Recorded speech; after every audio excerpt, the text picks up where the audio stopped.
Je suis le bon berger qui donne sa vie pour ses brebis.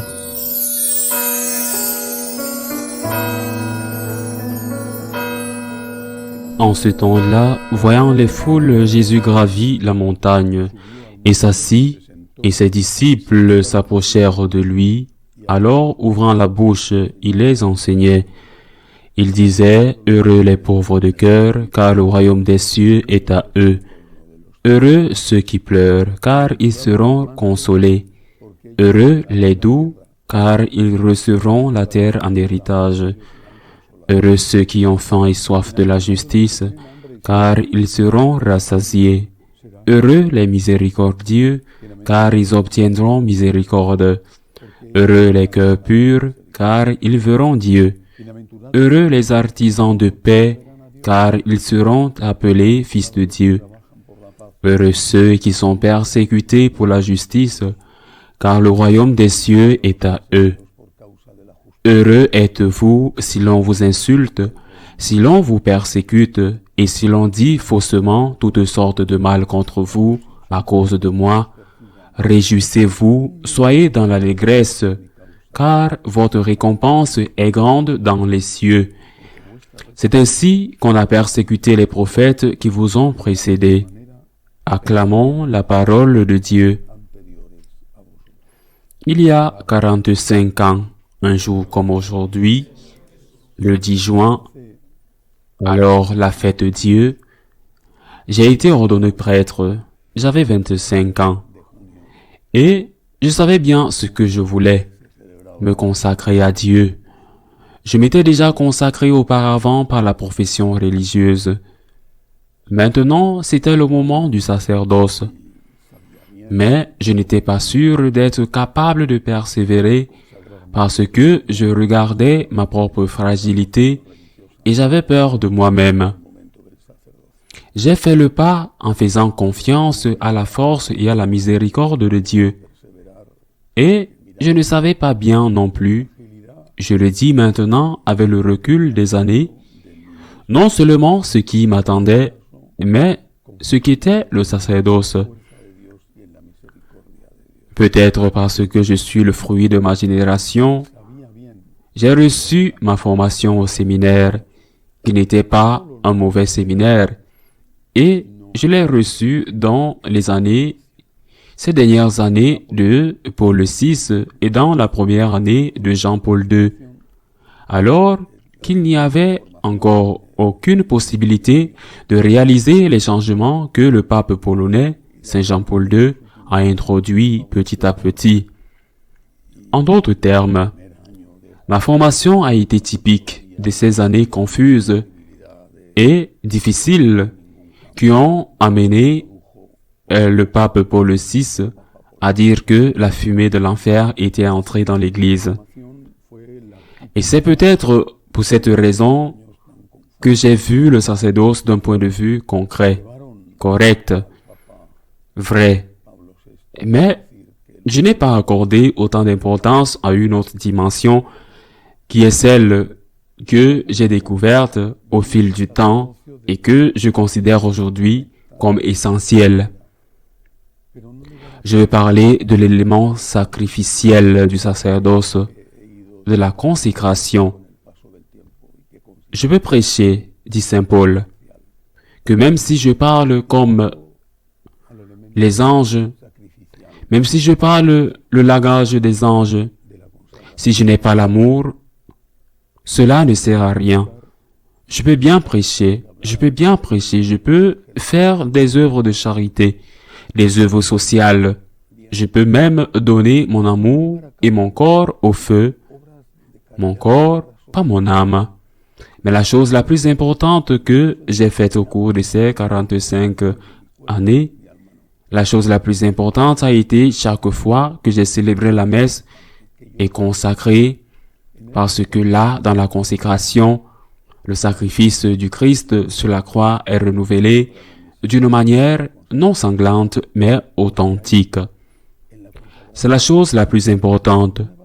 Tout le reste est important, mais c'est la chose la plus importante, et cela pour ma tranquillité d'esprit, pour ma paix intérieure, ne dépend pas de ma sainteté personnelle. Le prêtre consacre si logiquement il veut le faire avec ce que fait l'Église.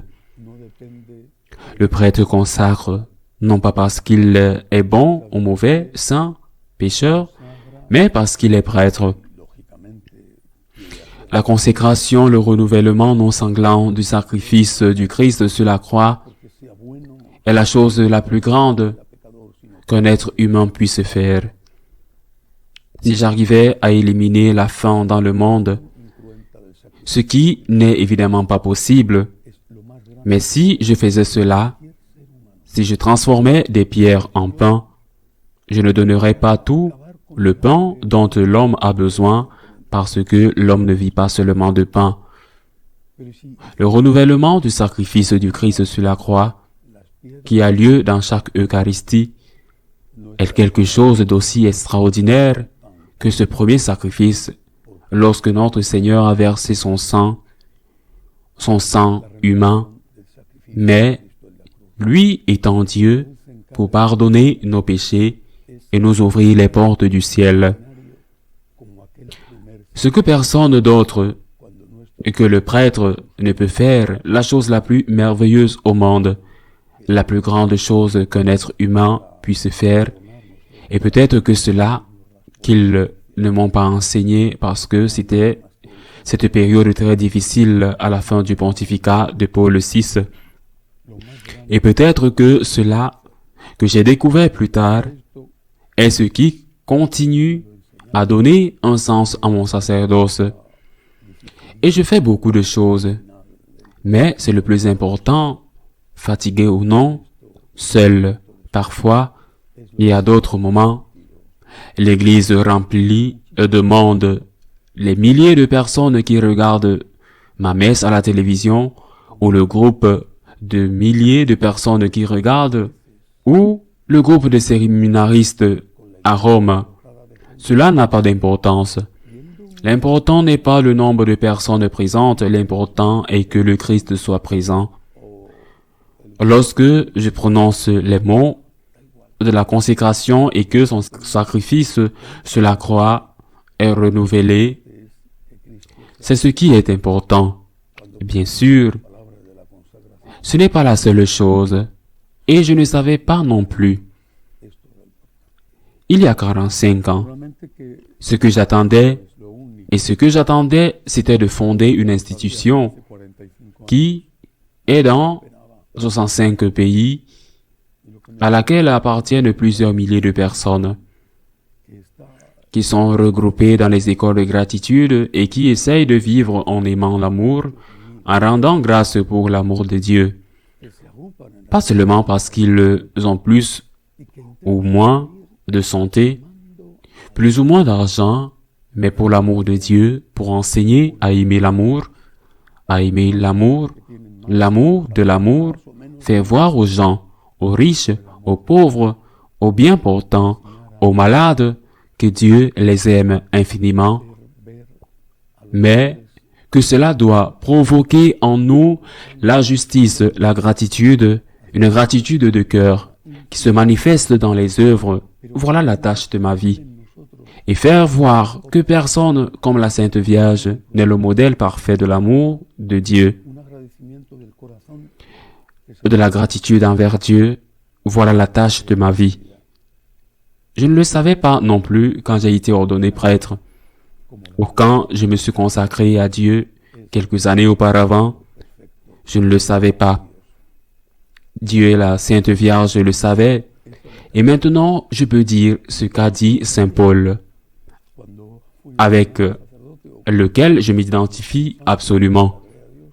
Je porte ce trésor dans un vase d'argile, et le Seigneur m'a dit tant de fois, « Ma grâce te suffit, ma force se réalise dans la faiblesse, et ainsi, tout le monde sait qui je suis, dit Jésus, et qui tu es. » Dieu est un peintre tellement extraordinaire qu'il est capable de peindre des œuvres d'art avec un pinceau mauvais et utile.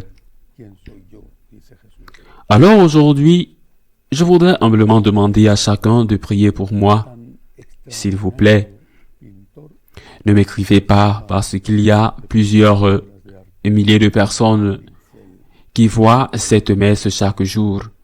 Je serai submergé, écrasé par les emails, mais une prière pour moi et une prière pour les franciscains de Marie, afin que nous puissions témoigner devant le monde que Dieu est amour et qu'il a le droit d'être aimé par nous pour tout ce qu'il a fait et pour tout ce qu'il fait avec nous.